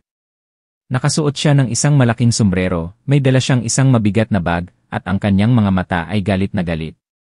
Itinayo niya ang motorsiklo ng malakas sa harap ng aming gate at biglang sumigaw, "Lana, akala mo ba takot ako sa'yo? Papatayin ko kayong lahat ngayon." Ang buong eskinita ay nag-ingay at ang mga tao ay nagmadaling isara ang kanilang mga pinto. Bago pa ako makapag-react, kinuha ni Ramon mula sa bag ang 2 bote ng salamin na puno ng gasolina at naglagay ng basahan para sa mitsa. Napatigil ako at nanlamig ang buong katawan ko. Seryoso niyang sinisikap na sunugin kami. Sa loob ng bahay, narinig ni Mila ang boses ng kanyang asawa, at ang kanyang mukha ay naging maputla, at niyakap niya ang kanyang anak habang sumisigaw, "Huwag, Ramon, huwag mong gawin yan." Nanginginig si Clara, ang kanyang mga luha ay umaagos, at nanginginig siyang nagsabi, "Ate Lana, papatayin po tayong lahat ni Papa." Hinila ko ang mag-ina sa loob at sinubukan kong manatiling kalmado. Bumibilis ang tibok ng aking puso, at ang aking mga kamay ay pawis na pawis habang nagdadial ako ng numero para tawagan si Kuya Ray. Ang aking boses ay nanginginig, "Kuya, susunugin niya ang bahay namin. Bilisan niyo, pumunta kayo ngayon." Sa labas ng bakuran, sinindihan ni Ramon ang lighter, at ang asul na apoy ay sumiklab sa dulo ng basahan. Ang liwanag ay tumama sa kanyang mukha, at naging baluktot ito, at mabangis na parang isang demonyo.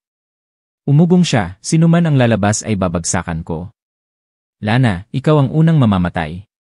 Nanginginig ako, at mahigpit kong niyakap si Clara at ang aking anak, at isang pag-isip lang ang nasa aking isip, sa isang sandali, ang lahat ay magiging abo. Sa sandaling iyon, ang sirena ng pulis ay umalingaw mula sa dulo ng eskinita, at ang mga asul at pulang ilaw ay lumiwanag. Nagulat si Ramon, at umatras siya ng ilang hakbang, ngunit ang apoy sa kanyang kamay ay maliwanag pa rin. Si Kuya Ray at ang kanyang mga kasamahan ay sumugod at sumigaw, "Ramon, ibaba mo ang bote ng gasolina. Ito ay isang pagpatay at wala ka ng daan pabalik." Umugong siya, ang kanyang mga mata ay namumula, "Hindi ko kailangan ng daan pabalik, kayo ang nagtulak sa akin sa sitwasyong ito." Pagkatapos ay itinaas niya ang kanyang kamay at naghandang ihagis ito. Sumigaw ako sa desperasyon, at mahigpit kong niyakap ang aking anak at si Clara, at mahigpit akong pumikit. Ngunit sa mismong sandaling iyon, isang pulis ang mabilis na sumugod at sinipa ang bote ng gasolina mula sa kanyang kamay. Ang apoy ay sumiklab sa sahig, at sinunog ang isang sulok ng bakuran, ngunit sa kabutihang palad, hindi ito kumalat sa bahay. Si Ramon ay nagpupumiglas, baliw na lumalaban, at nagmumura ng malakas. Sa huli, pinigil siya at iginapos at dinala sa sasakyan. Ang buong eskinita ay nag-ingay, at ang mga tao ay huminga ng maluwag, ang ilan ay umiyak, ang ilan ay nanginginig sa takot. Naupo ako, at ang aking buong katawan ay humina, at ang aking mga luha ay tumulo.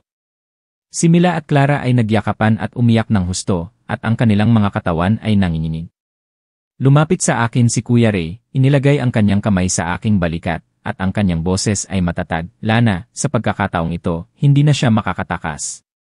Ang aksyon na ito ay sapat na para sa isang malaking kaso, ngunit ikaw at ang iyong pamilya ay kailangan pa ring maging maingat hanggang sa maideklara ang desisyon. Maghahanda ako ng case file para sa witness protection para sa iyo." Tumango ako, at ang aking mga luha ay umaagos, parehong dahil sa takot at ginhawa. Nang gabing iyon, pagkatapos na maayos ang lahat, umupo ako at isinulat ang lahat sa notebook na puno na ng mga sulat kamay. Isinulat ko, "Ngayong gabi, ang kamatayan ay nasa harapan namin. Kung hindi dahil sa pulis, marahil ay naging abo na kami." Takot ako, ngunit naramdaman ko rin na kailangan kong maging matatag, hindi lang para sa aking sarili kundi para rin sa mag-ina, para kay Clara, at para sa aking anak. Sa kabilang silid, si Mila ay nakahiga habang yakap ang kanyang anak, at paminsan-minsan ay nagigising siya at umiiyak. Narinig ko ang kanyang hikbi at sumakit ang aking puso. Alam ko na ang sugat sa katawan ay maaaring gumaling, ngunit ang sugat sa puso ng mag-ina ay mahirap burahin. At ako, mula sa isang ordinaryong kapitbahay, ay naging isang saksi, isang pangalan na naugnay sa isang kaso ng karahasan sa pamilya.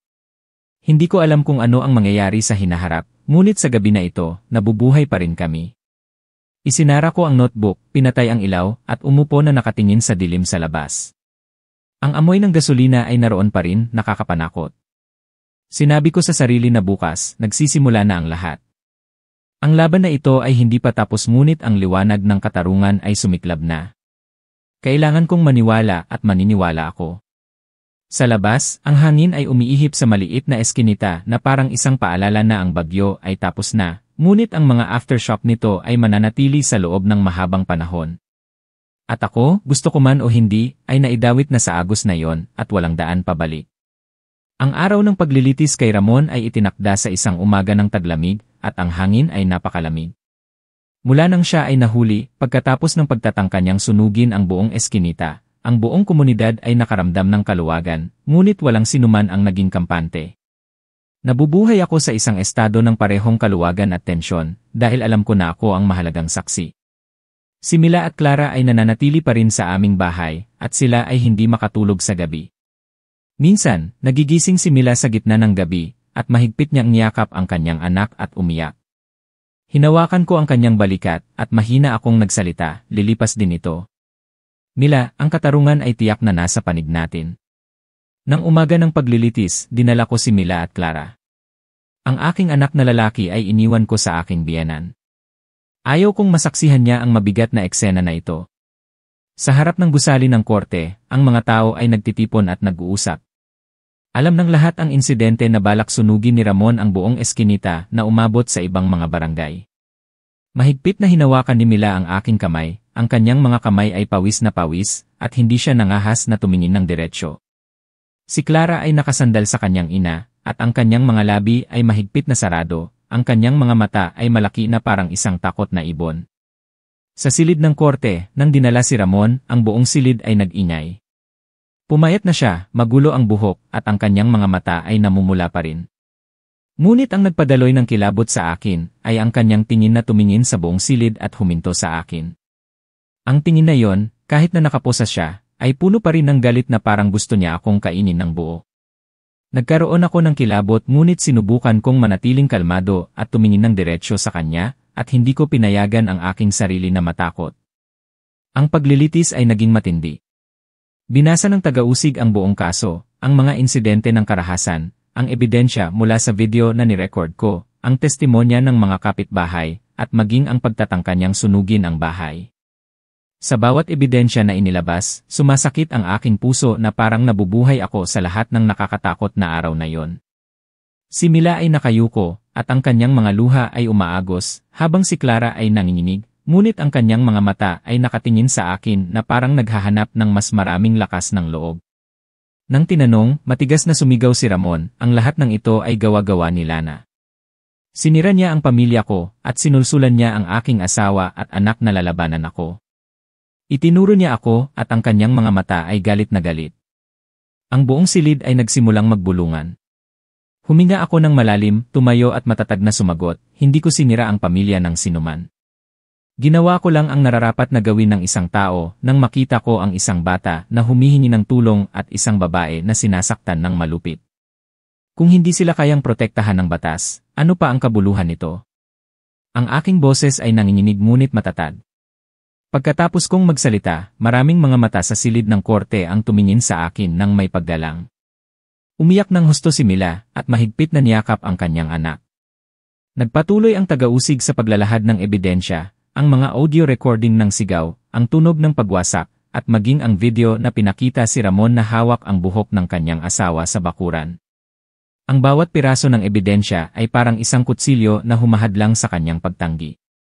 Sa huli, pagkatapos ng maraming oras ng debate, idineklara ng korte ang desisyon. Si Ramon ay sinentensyahan ng ilang taong pagkakakulong para sa karahasan at pagtatangka sa pagpatay. Ang tunog ng martilyo ay nagpabuntong hininga sa akin, at ang aking mga luha ay tumulo. Nahulog si Mila sa aking balikat at umiyak ng husto. Umiyak din si Clara, ngunit sa kanyang mga mata ay mayroong liwanag ng pag-asa na matagal ko nang hinihintay.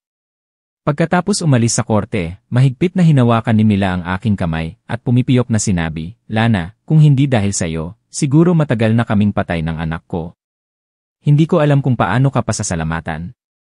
Ngumiti ako, at ang aking mga luha ay tumulo sa aking pisngi, huwag mo akong pasalamatan.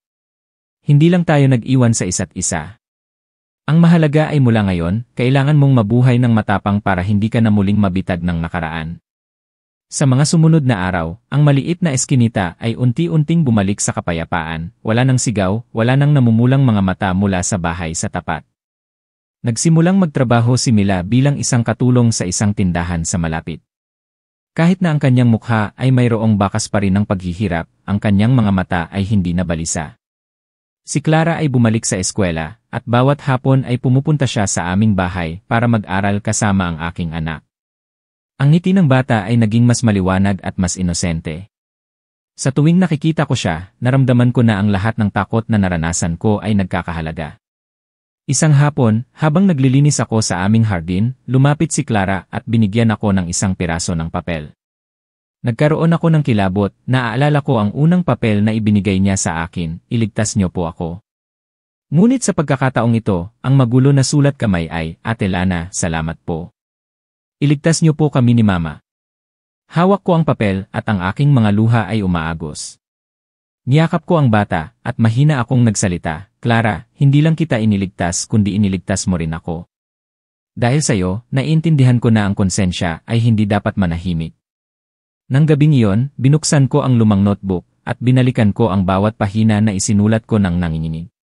Mula sa mga linyang, takot ako na sasaktan niya ang aking anak, hanggang sa, kailangan kong gawin ito hanggang sa huli, ang lahat ay parang isang mahabang pelikula.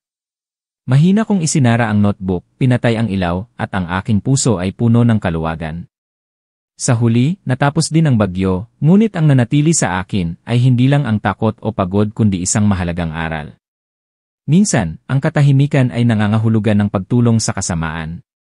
Isang maliit na aksyon, isang tawag sa telepono, isang piraso ng papel ay maaaring magbago sa kapalaran ng isang tao, o kahit ng isang buong pamilya. Tiningnan ko ang aking anak na mahimbing na natutulog, at tahimik akong nagdasal na isang araw ay lalaki siya sa isang mundo na ang karahasan ay hindi na magiging bangungot para sa mga babae at mahihinang bata. Ang kwentong iyon ay nagtapos ngunit ang mga bakas nito ay mananatili sa aking puso. Naiintindihan ko na ang katapangan ay hindi nangangahulugan na hindi ka natatakot kundi ang pagkilos kahit na nanginginig ka. At minsan, kapag may isang tao na nangahas na tumayo, ang dilim ay walang pagkakataon na tumakip. Minamahal kong mga kuya at ate, ang kwento na may bagong kapitbahay na lumipat. Ang kanilang anak na babae ay palihim na nagbigay sa akin ng isang papel na humihingi ng tulong. Mabilis akong tumawag sa pulis at pagkatapos ay naging balisa ako, ay nagtatapos na rito. Higit sa 12 bahagi ng kwento ay dinala tayo sa maraming emosyon mula sa pag-aalala, takot, galit, hanggang sa pag-asa at ang liwanag ng katarungan. Ang gusto kong bigyang diin sa huli ay ang malalim na aral tungkol sa katapangan at pagiging tao sa buhay. Minsan, ang isang maliit na aksyon tulad ng isang salita, isang tawag sa telepono, o simpleng hindi pagtalikod ay maaaring magligtas ng buhay, o kahit na magbago sa kapalaran ng isang pamilya. Kung nanahimik ako noong araw na yon, kung binaliwala ko ang paghingi ng tulong ni Clara, marahil ay wala ng pagkakataon ang mag-ina na makatakas sa dilim. At hindi ko mapapatawad ang aking sarili habang buhay. Lahat tayo ay gusto ng tahimik na buhay, ngunit ang pagiging tahimik ay hindi nangangahulugang pagiging walang pakialam sa sakit ng ibang tao. Ang katahimikan sa harap ng kasamaan ay ang paraan para magbigay ng mas maraming lakas sa kasamaan. Sa kabaliktaran, ang katapangan, kahit na maliit, ay magiging isang ilaw na magsisilbing gabay na tumutulong sa maraming mahihinang tao na makahanap ng tiwala. Ang aral mula sa kwentong ito ay nagpapaalala rin sa atin na ang pamilya ay dapat na isang lugar ng pagmamahal at kanlungan, hindi isang impyerno na nagpapanginig sa mga tao. Ang isang asawa, ang isang ama ay dapat na isang balikat na makakapitan, hindi isang bangungot para sa kanyang asawa at anak. At ang batas ay ginawa para protektahan ang mga mahihinang tao. Basta't maglakas loob tayong magsalita, hindi tayo iiwan ng katarungan. Minamahal kong mga kuya at ate, kung ang kwentong ito ay tumama sa inyong puso, mangyaring mag-subscribe, ay click ang notification bell. At ibahagi ang video para mas maraming tao ang makinig at makakuha ng aral para sa kanilang sarili at sa mga tao sa kanilang paligid. Ang inyong suporta at pagbabahagi ay ang pinakamalaking paghihikayat para sa akin na magpatuloy na magdala ng mga pang-araw-araw na kwento na puno ng emosyon at makataong kahulugan. Mangyaring tandaan na huwag kailanman baliwalain ang isang paghingi ng tulong, gaano man ito kaliit. Dahil maaaring iyon ay ang tanging pagkakataon para mabuhay ang isang tao. At huwag mag-alinlangan na magbigay ng tulong dahil maaaring ang tulong na iyon ay magtanim ng buto ng kabutihan sa iyong sariling buhay. Maraming salamat sa inyong pagsubaybay sa buong kwentong ito. Magkita-kita muli tayo sa mga susunod na video sa channel na may mas maraming kapanapanabik, emosyonal, at makabuluhang kwento sa buhay.